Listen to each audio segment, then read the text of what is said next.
Have you ever had one of those days where nothing is actually going terribly wrong, but somehow you feel like your whole life is behind?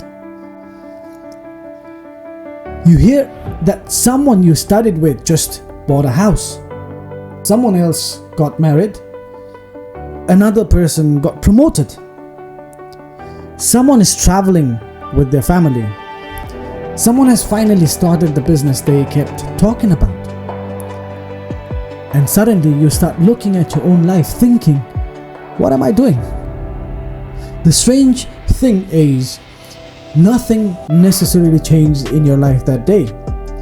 Your salary didn't suddenly decrease.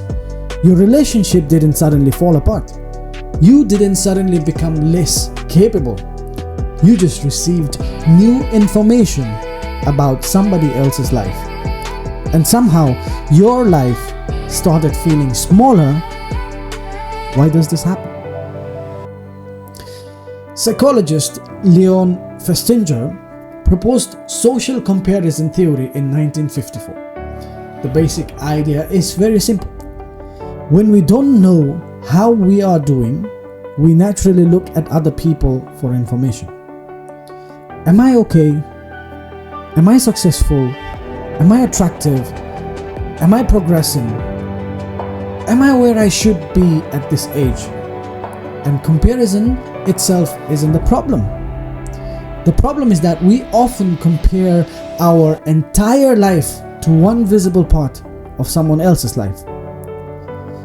Think about a friend who got promoted. You see new position, better salary, more responsibility. But what you don't see is maybe he hates the job. Maybe they are working 12 hours a day. Maybe they are worried about losing it. Maybe their marriage is struggling. Maybe they haven't slept properly in months. Maybe they are incredibly happy. We don't know.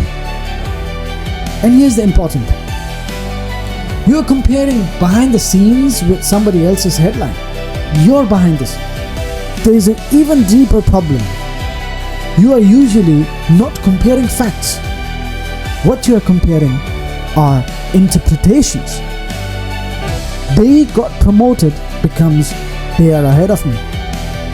They've got married becomes something must be wrong with me.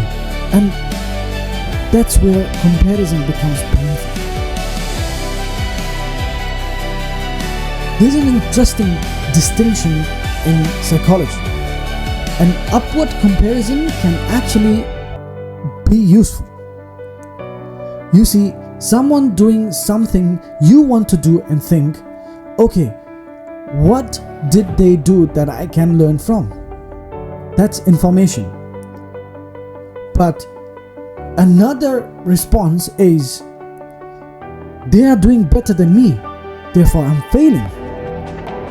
Same person, same achievement, but completely different psychological outcome.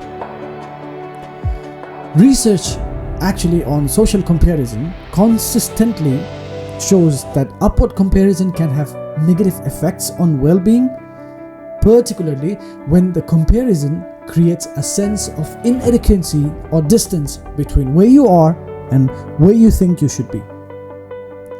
And this is where I think I need us to be more honest with ourselves. Sometimes we are not jealous of someone's life. We are grieving the version of our own life that we thought we would have by now. That's different.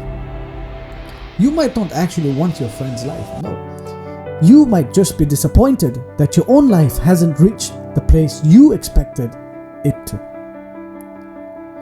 This actually happens a lot with age, because we tag and tell ourselves that by 25, I thought I would have figured this out. By 30, I thought I would have financially been stable. By now, I thought I would be married. By now, I thought I would have my career sorted. But who decided that timeline? Who put that tag? Your parents? Your culture? Your friends? A movie that you watched? A childhood expectation? Or did you simply absorb a timeline without ever consciously choosing it? Because there is a difference between I don't have what I want and I don't have what I thought I should be having by now. The first statement gives you information. The second one creates shame. And shame makes it much more harder to think clearly about what you actually want next. So, what do you actually do when that feeling hits? Not just be grateful. Not even stop comparing yourself. That's unrealistic. What I do, I try to follow these 3 questions instead. Number 1, what exactly am I comparing? Be specific, very specific. Is it their income, their relationship, their body, their career, their freedom? Because their life is better, right? And if you just take that, it's too vague to be useful. Find the actual thing, specific. Second, do I actually want that thing? The question is important because sometimes we become upset about losing a race we never wanted to enter. Maybe you don't actually want their career, no. You want the security their career represents. Maybe you don't want that relationship, you want companionship. Maybe you don't want their lifestyle, you want financial freedom. Find the need underneath the comparison.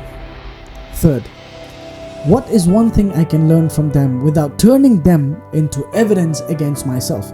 This changes comparison from why am I not them to what information can I take from this? That is much healthier use of comparison. And there's one more thing I would remember. Your life can be messy while still moving forward. You can be uncertain and still be making progress. You can be behind your own expectations without being behind in life. And someone else's success does not automatically mean you are failing. No. Sometimes their life is simply giving you information about something you value.